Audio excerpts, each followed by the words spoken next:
ဘလို့ဒုက္ခမျိုးပဲဖြစ်ဖြစ်ကြုံလာပြီဆိုလို့ရှိရင်ကိုယ်အစွမ်းရှိသလောက်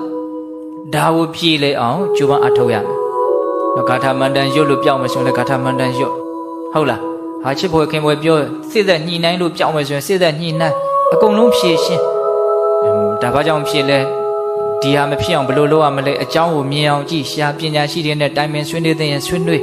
ရတဲ့အဖြေကိုလက်တွေ့လုပ်ပြီးတော့ဆိုလိုတာနီးမျိုးစုံနဲ့ဒါကိုပြေလေသွားအောင်ဒီဒုက္ခကိုနော်ကြည်ရနဲ့သေသေးရနဲ့ပျောက်သွားအောင်နီးမျိုးစုံနဲ့ဘာလို့မလို့ကြိုးစားရမယ်လက်မလျှော့အောင်နောက်ဆက်ပြောတာလေးကပိုးစဉ်းစားတဲ့အကောင်း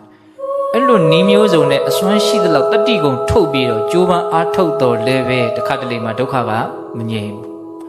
ဘလောက်လှုပ်လို့မှဒုက္ခကမငြိမ်ဘူးဖြစ်เสียအကြောင်းရှိတော့ဖြစ်နေပြီဆိုရပါစို့ယောဂါတွေဖြစ်လာတယ်တက်ကျွမ်းတဲ့ဆရာဝန်တွေနဲ့ပတ်စံနဲ့အကုန်ခံပြီးတော့အကုန်ကိုယ်စွမ်းဉာဏ်စွမ်းရှိသလောက်ကင်ကုတော့ကုတာပဲဒါပေမဲ့ကုတဲ့ကြားတွေကပဲတချို့ပျောက်လားမပျောက်မပျောက်လို့တည်သွားကြတာပေါ့ဟုတ်လားအဲ့လိုမျိုးနီးမျိုးစုံနဲ့ကြိုးပမ်းအားထုတ်တယ်မရဘူးဒီဒုက္ခကဖြစ်နေပြီဆိုရင်ဘယ်လိုလုပ်မလို့ငါဘဝရကြောင်းကံတရားတွေကိုပြုခဲ့လို့ဘဝရလာပြီရလာရင်ဒီဘဝမှာတော့ဖြစ်เสียအကြောင်းရှိရင်ဘာမှတားမရဘူးဖြစ်တာ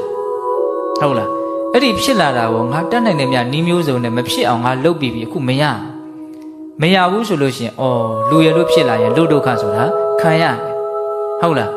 တကယ်တမ်းကဘုန်းတို့ခန္ဓာမှာဖြစ်နေတဲ့ဒုက္ခတွေကဒီခန္ဓာကြီးဖြစ်နေလို့ကိုကြုံနေရတာအဲ့လိုကြုံရပြီဆိုလို့ရှိရင်ဖြစ်เสียအကြောင်းရှိလို့ဖြစ်လာပြီဆိုပြီးတော့ကိုပြုတ်ခဲ့တဲ့ကံတွေကိုစဉ်းစားပြီးတော့ဘာလို့ရမလို့ဆိုတော့သိခံရမယ်တဲ့ဒါအကောင်းဆုံးနည်းကိုပြောတာနော်နည်းမျိုးစုံနဲ့ကြိုးစားမရဘူးဆိုရင်မှန်မှန်ကန်ကန်စဉ်းစားပြီးတော့ဒါကိုသိခံဒီမခံမဲ့နဲ့ဒေါသတွေနဲ့မကျေနပ်ချက်တွေနဲ့တုံ့ပြန်နေမယ်ဆိုရင်လည်းအကျိုးရလက်ကပိုးတောင်ဆိုးသွားနိုင်တယ်ဟုတ်ရဲ့လားအဲ့ဒါလေးကိုဘုံဘုံကသဘောကျအဲ့လိုမျိုးနော်စရာဗျာတိမရဏခယနတနာအိုရင်နာခြင်းတေခြင်းကုံခြင်းပြက်ခြင်းဒီတရား၅မျိုးနဲ့ပတ်သက်လို့စိုးရိမ်မယ်ဆိုရင်မစိုးရိမ်အောင်ဒါငါတယောက်တည်းဖြစ်နေတဲ့ကိစ္စမို့အားလုံးဖြစ်နေတဲ့ကိစ္စနော်စိုးရိမ်ခြင်းအဖြစ်အစာပြက်မယ်ရုပ်ပြက်မယ်ရန်သူဝမ်းသာမယ်ချစ်သူဝမ်းနည်းမယ်